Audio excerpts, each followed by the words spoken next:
That's all. Speaking of India. We the people of India having solemnly resolved to constitute India into a sovereign socialist secular democratic republic and to secure to all its citizen justice, social, economic and political liberty of thought, expression, belief, faith and worship, equality of status and of opportunity, and to promote among them all fraternity, assuring the dignity of the individual and the unity and integrity of the nation in our constituent assembly this 26th day of November 1949 do hereby adopt, enact and give to ourselves this constitution. That's all. We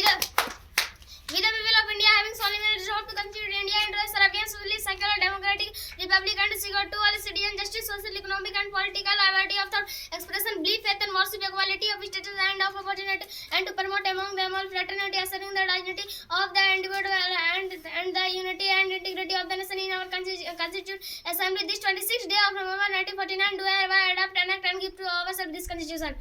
That's all.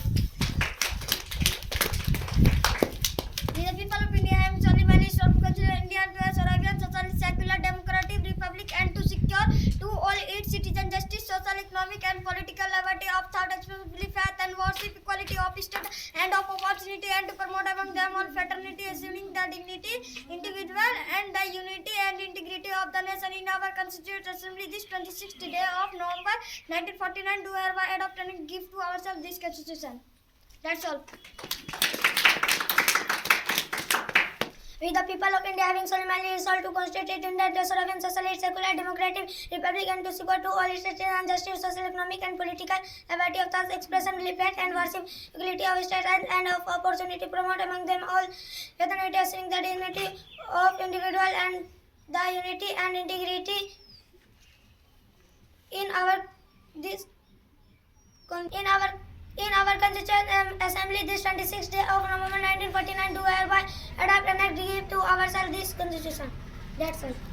The people of India having solemnly resolved to constitute India into a sovereign, socialist, secular, democratic republic and to secure to all its citizens justice, social, economic and political liberty of thought, expression, belief, faith and worship, equality of status of opportunity, and to promote among them all its fraternity, assuring the dignity of the individual and the unity and integrity of the nation in our constituent assembly this 26th day of November 1949 do hereby adopt and give to ourselves this constitution. That's all.